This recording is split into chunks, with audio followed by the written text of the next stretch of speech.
금요일 아침에 충북 오늘은 생방송으로 계속 이어가 보겠습니다.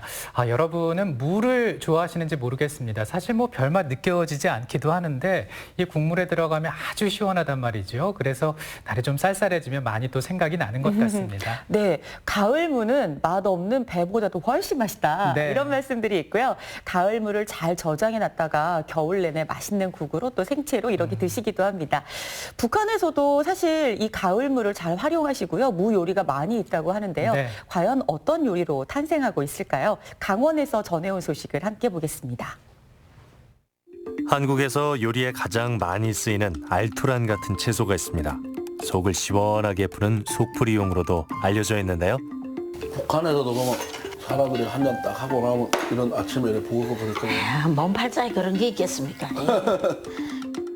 때로는 주연으로, 때로는 조연으로 우리 밥상을 채워주는 재료 무. 흔한 재료지만 맛과 영양이 으뜸인 무로 달짝지근한 가을의 맛을 선보입니다. 지금 이 시절 때는 무밥과 무로 다 된 고기찜이라든지 또 무로 다 된 국, 하여튼 무를 전제로 하는 그런 음식을 많이 먹어요. 그래서 저는 여철에는 무 음식을 해야 되겠구나 해서 오늘은 무로 다 된 음식 한 상 준비해 보려고 합니다. 밥에 들어갈 무는 가늘게 채 썰어 준비합니다. 그리고 뜨겁게 달군 솥에 마늘 기름을 낸 뒤 무를 살짝 볶아주는데요. 다양한 요리에 활용되는 무는 지역마다 부르는 이름도 다양하다고 합니다. 북한에서는 무를 뭐라고 부를까요? 묵구라고 그러죠, 우리는. 묵구요? 묵구. 그게 뭐예요? 그러니까 내가 여기 와서 우리는 국어를 배울 때도 무가 아니라 무우예요. 근데 여기 와서 쳐보니까 무라고 하니까 우자가 자꾸 없어지고 무자 하나만 남더라고요. 인터넷으로 해도. 우리는 무우가 정답이에요. 가늘게 채썬 무에 밀가루를 솔솔 뿌려 골고루 묻혀줍니다. 다른 요리를 준비하나 싶었는데 다 익은 무밥 위에 밀가루 묻힌 무를 얹고 무가 익을 수 있게 물을 살짝 적셔서 5분간 뜸을 들이는데요. 이렇게 하면 무밥에 윤기가 더해지고 밥을 차지게 한다고 합니다. 우린데는 그러니까 잡곡밥으로 하다 보니까 밥이 부슬부슬해요. 그래서 쓰는 게 우리 집에 강낭가루든 뭐 쌀가루든 이런 게가 있으면 무를 잘게 채 썰어서 좀 볶다가 하나는 밑에다가 깔고 앤 위에는 아무 가루나 버무려서 또 채 썰은 거를 그 위에다가 뜸 들일 때 위에다 얹어서 살짝 찌면 쫀득쫀득하고 뭉쳐지는 그런 귀한 밥을 먹을 수 있는 거예요. 5분간 뜸을 들인 솥뚜껑을 열자 달큰한 무향과 함께 갓 지은 밥 냄새가 올라옵니다. 이 무밥과 함께 먹을 황태 뭇국을 준비하는데요. 물에 불린 황태는 먼저 껍질을 벗겨 잘게 찢어줍니다. 황태와 무의 만남이라고 하니 시원함은 일품이겠죠. 제일 귀한 거는 겨울에 정성스럽게 이렇게 말려놨던 여기는 항태라고 말하지만 우리는 그냥 짝태, 마른 명태 이렇게 얘기해요. 그래 이런 마른 명태를 물에다 불었다가 무하고 이거하고 살살 볶다가 제일 위에 두부. 이때가 왜 두부를 얻느냐? 이때는 해콩이 또 나올 철이에요. 그러면 해콩으로 해가지고 두부를 해 먹었다가 좀 남겨두면 그걸 위에다가 동동 뜰 때 딱 하면 영양가도 좋고 해가지고 이거는 무밥을 해 먹을 때 마른 명태국도 같이 해 먹는 거예요. 국에 들어가는 두부 하나에도 신경을 많이 씁니다. 물기를 제거한 두부는 무와 비슷한 크기로 가늘게 썰어주는데요. 이 두부가 북한식 황태뭇국의 활용 점정이라고 합니다. 두부도 무채처럼 썰어야 되겠죠. 이렇게 듬성듬성 이렇게 썰지 말고. 길게. 예, 길게 이렇게 무채처럼. 두부 보면 끊어지지 않나요? 그러니까 그걸 하는 게 요리사의 기술이겠죠. 기름에 살짝 볶아낸 무와 황태 불린 물을 부어서 한 소금 끓이다가 찢어놓은 황태채를 넣어줍니다. 그리고 한바탕 끓고 나면 가늘게 썰어놓은 두부를 넣어서 담백함까지 더해주는데요. 마지막으로 새우젓으로 간을 해주면 완성됩니다. 우리가 알던 북엇국이나 황태 뭇국을 만드는 방법과는 조금 다른 것 같죠? 여기서 포인트가 우리가 맛있게 먹으려고 항태채를 기름에다 볶으면 항태채는 풀어지는 게 아니라 점점 더 단단해진다는 거. 그렇기 때문에 항태채는 볶으면 안 되고 마지막에 그 항태채 불 꺼놨던 국물하고 넣을 때 그때 마지막에 이어주는 게 요거는 포인트예요. 황태와 무로 시원한 국물을 낸 황태 뭇국과 무의 식감이 살아있는 무밥이 헛헛한 속을 데워줍니다. 이 시기 인삼보다 좋다는 가을무가 달콤하게 입맛을 돋우는 데는 제격이라죠. 무채를 우리가 얇게 썰어가지고 밥을 해야 될 밥솥에 파향과 기름을 내면서 거기다가 뭐 무를 같이 볶아서 넣고 한 30분 동안 불렸던 쌀을 넣고 그다음에 밥을 뭐 바글바글 끓는다 이제 거의 다 돼간다 싶으면 그 조금 남겨놨던 무에다 가루를 이렇게 살짝 입혀서 위에다 올려놓고 뭐 5분간 뜸을 들이면 그다음 밥은 끝이죠. 파 향이 나게 볶다가 거기다 무채를 넣고 볶아요. 그다음에 어느 정도 투명해졌다 싶으면 물을 넣고 그다음에 항태를 건져놨던 그 항태를 넣고 어느 정도 바글바글 끓이면 간을 맞추고 두부 끝.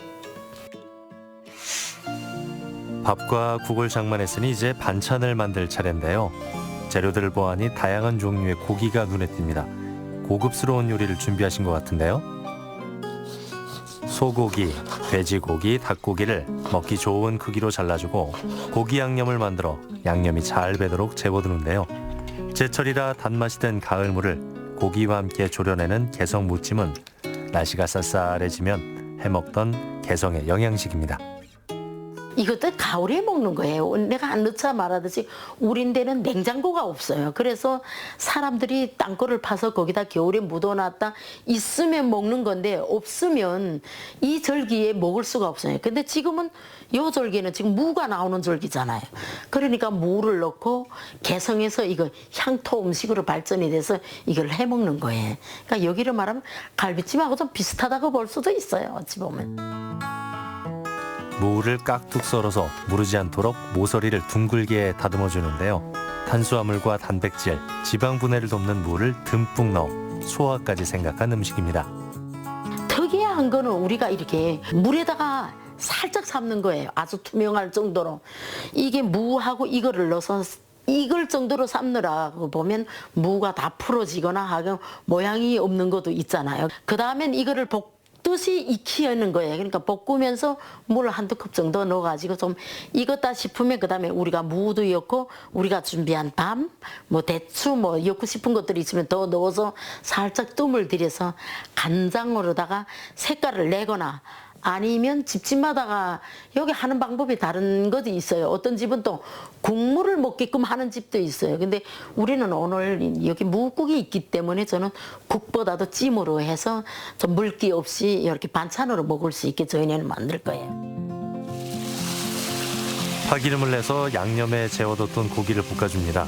고기에 핏기가 가시고 익기 시작하면 살짝 삶은 채소를 넣고 약한 불에 뭉근하게 끓여주는데요. 고기와 채소의 식감을 잘 살려내는 방법이라고 합니다. 아직 간이 배지 않은 개성 무찜, 보기만 해도 먹음직스럽죠? 이거 해는 그래 고급스럽잖아. 여기 운행 들어가, 대추 들어가, 밤 들어가. 이거보다 더 고급스러운 게 있어요.